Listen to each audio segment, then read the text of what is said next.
Hello, my name is Ethan, and welcome back to another episode of Path of Exile Settlers League 3.25. In this episode, I'm going to be going over build updates.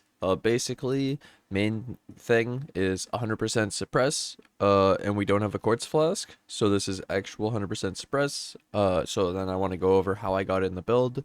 We were also able to drop the Quartz Flask because I have perma phasing and the suppress without the Quartz Flask, so no point of it. So anyways, let's get into it. So basically, it was re-gearing for suppression, so you needed evasion bases, and then imagine trying to get suppress on your gear. So it starts with I did the glove and the boot first, and so I got a glove with life fracture, and I got the Velar glove. This is like one of the best evasion gloves. That's the new one. And then I rolled it with deafening essence of envies. And I was looking for T1 suppress. When I hit a resistance like tier 3 or above, tier 2 T1 and chaos res, I was trying to annul the third suffix and slam the suppression. If I had chaos res suppress, obviously I'd try to slam that less mod. If I hit life regenerate T1, it would have been insane. If I hit regen, kind of okay. I mostly wanted the resistance, and then the extra prefix of the max life was after. So like you mainly are just rolling the suffixes with the deafening essence of envy, some annuls and X, like I say, trying to, when you have, let's say, like two mods, because the price of X is pretty expensive. They're like 15C per.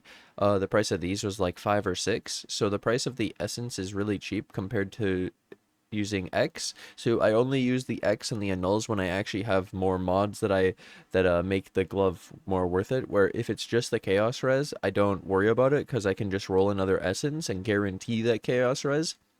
If I hit chaos res with any tier of suppression, I would go and reforge it more likely in the harvest. Um, it didn't work, but I tried. And then yeah, once you have the suffixes, so let's say chaos res suppress and then random resistance, or uh let's say you have fire res, you can actually go into harvest and you have this resistance swap. You can actually swap the resistance from fire to cold or fire to lightning. So you can get whatever resistance you want. That's why it's easier to aim for the suppress, and you guarantee the chaos res with the essence, and then you're just hitting one of the three resistances, and it can be three different tiers, for example, because it's still like quite a lot of resistance. And then for the prefix after, um when you have the suffixes done, you're allowed to make lesser eldritch ember dominant, so make the Searing Exarch dominant, and then when you use Eldritch Chaos Orbs, it can re-roll the prefix only. And then yeah, you can even use just an Eldritch Orb of Annulment to open up a prefix to be able to craft the minion damage. And my implicits are just minion damage and suppression. So that's just the glove. The boot, I did move speed fracture, and that's because we used to use veiled chaos orbs to do the move speed for cheap after you would roll your suffixes, but they're not cheap anymore. They're veiled orbs, and now they're just the Ashling veil in an item, so it's not even a veiled chaos orb, and it's really expensive. So then I fractured that mod. It was cheap, and then I crafted it with the essence of envy, uh, guaranteed T1 chaos res, and then I hit my suppress, and then I hit res with it. And you can swap the fire res to whatever res technically, but I still need the fire res for now, so this is good. I'm not running purity of fire yet, for example. And then yeah, my prefix, when I rolled it with the Eldritch Chaos Orb, I hit crazy evasion, so my 392 Velar boot became 1277 evasion, and I said, fuck it, I'm keeping it. And now you'll notice this boot only has 13 suppress, but I have 100. I actually have 102, so I have too much suppress, so you're able to cut some anyways. So yeah, the boot's sick. I could re-roll the prefixes for life. if I want, but for now the evasion was pretty sick actually. It took me up to 8k and then 15k with Flask. So that yeah, I started with the glove, the boot, and then I was like, oh, I'm actually pretty close. So then I figured out that I wanted, well, I had done the phasing Watcher's Eye, and I had done the suppress while affected by grace. So I have 14 suppress from here. This can be 15 actually. So you could get an extra one from there, and you could get an extra 5 from this Eater of Worlds implicit. That 5% could be 10% technically, but I still have to 5 and I have enough. So it's the lesser. You don't even have to roll the higher version of this implicit. And then I rolled the helmet. So I bought a +2 fracture conquest helmet for 15. The price of the fracture would be like 20 something, 22, because the fracturing orbs were 5.4 at the time, so buying the helmet with the fracture for 15 was good.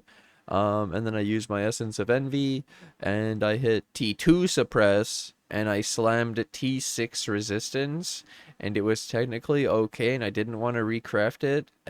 It was kind of painful already, and then I hit life on the prefix, and I crafted zombie. Yeah, so I settled on the helmet craft because it would it easily could be one of the most expensive, while also I might end up replacing it later with, let's say, a suppress, life regenerate, chaos res helmet. So the resistance might be temporary anyways, so I wasn't willing to go and perfect it because it's not even perfect. So this got me 11 extra suppress, and technically I could roll it for 12, and I could recraft it for 14. But then when I took the tree, so you just take through here, I took instinct, so this is 22, and then the mastery, when you're phasing, you have 8% suppress, so 30 for 4. And the final thing, the key to all this, I anointed inveterate, so I get 15 suppress, and I prevent 3. So I'm actually at 53 prevention of spell suppression, but and then when I hit the map mod, it'll delete 20, so I'll be at 33 instead of 30. So like this is really impactful, especially when you get the map mod. Like getting extra prevention to counteract the map mod is super sick. And then yeah, this was the extra suppress to make the gearing easier, so you don't have to worry about the implicit, the perfect rolls, and technically I'm still 2 over, so you could get 2 less than what I have on the gear like this. Which I like, that's 1 less T1 suppress, or just getting I think 1 lower tier of suppress on the helmet, and then you still have enough, or like not having to roll the Watcher's Eye to 14, you could have 12 instead. Like there's all this. It's really sick. Depends where you want to save, where you get lucky, what you already have of the stuff. But that's how I did 100% suppress. And then ever since getting suppress, I haven't died. I'm 99.35. I was leveling for the rest of the day without dying. And then my 3 deaths in the last 2 days were to spells. And if I had the suppress, I probably would have lived. So it's pretty funny. So this is super sick, and huge upgrade to the build, because 100% suppress, like I say, consistent without the flask, and then being able to gain another flask. So I have a sapphire, max cold res. It still has the increased evasion like that Quartz flask, and increased duration. So it's 13.4 second max res with the evasion rating. It's really long, really good. Absolutely ridiculous. Huge. Massive upgrade for the build. Really happy with 100% suppress. And then like I say, there's technically extra, so I could get an extra 5 through the glove, an extra 1 through the boot, an extra 3 through the helmet. So 6, 9, an extra 1 here, so 10. And then yeah, you could technically like save in some spots, but I wasn't willing to, let's say, roll the perfect implicit on this. It would cost me a bunch of orbs of conflict and exceptional ichors or something, and then here it would cost me divines just to roll this, let's say like 4 or 5, and the divines for the boot I didn't want to. I didn't want to recraft the helm. Super happy with this. build so sick with the suppress. And then yeah, I'm still running this tree, so it's just fast maps, and you have shrine buffs, so I have like 90 reses, and then I have suppress, so super tanky. One of the only things I've noticed is that I delete my defenses with the frenzy charges from the monkeys, which is kind of funny because I click the altar that deletes defenses, but other than that, yeah. And then I was noticing when I was looking at, I saw one monkey. I'm like, where's my other monkey? He's fucking stuck, dude. He's stuck. Holy shit. It's been going pretty well though. Uh, got 800k gold again. I want to show you one more thing. Been doing the town. So my town update is that all my shit's processed. These are my bars. Lots of bars. Very low on the orichalcum. Kind of crazy. It was based on the shipping requiring too much orichalcum. So you actually kind of need to map to hit these favored resource requirements of the bars. Especially when you get so much of one. It's crazy.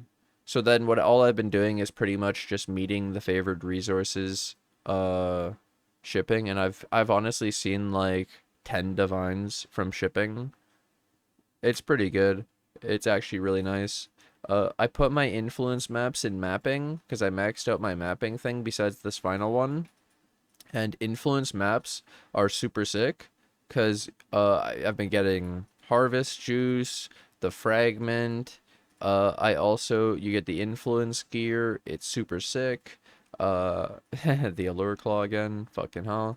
I only cherry pick what I want out of it, and then I found these influence maps to be more rewarding. I haven't really figured it all out, but I got a divine orb from my first one. And then I didn't get really much from my regular ones, so there's that. Like I ran regular maps compared to influence maps, and it wasn't giving me nearly as much as those influence. And then all that juice really devalues harvest. It really makes you not why run harvest when you could just have your dudes run maps that get you harvest juice, and it comes stacked. They pick up all those tiny little amounts. It's actually so sick. But yeah, the town's actually nice. Like when you've leveled it all up, you start to have it where you have a lot of gold, so you can actually run the mappers. And they do cost quite a bit, but really at the end I just have the farms costing me gold, the shipping when I actually ship shit, and then the maps. So I'm building up a surplus of gold, and really the only other thing to do would be roll more people, and I already have like crazy people. For example, the mapping, I have a full crew of 10s, and I have more. So that's pretty cool. But then technically in shipping, I've only seen 110, and I have all 9s. And I don't even use them all because I don't want to spend extra when I don't need it, because those boats have no risk. I didn't send a big enough shipment, but I do want level 10 so I can send bigger ships, because I hate having to split up the ships to multiple trips. Either way, hope you guys enjoyed the 100% suppress upgrade. I hope you have as much fun as I did upgrading it. The helmet was the most expensive. It was cheap trying to get the fractured life glove and the move speed boot. And then you could technically get less good bases. I did evasion because it's easier to roll just the suppress. Also, they were cheaper. For some reason, armor evasion bases were like 5 times the price for the same thing. I guess they're more popular. I guess people want to roll that double mod shit where you roll the fizz stuff from the armor and the suppressed stuff, evasion stuff from the evasion base, and they need both. So yeah, that's what I wanted to do. So I get it. But then to be able to hit 100% suppress, we don't have a shield and we don't have a chest plate with suppress. I fucking love this shit. Either way. Thanks for watching. Thanks for hanging out. Hope to see you guys in today's stream. Thanks for watching, and I'll see you guys in the next episode.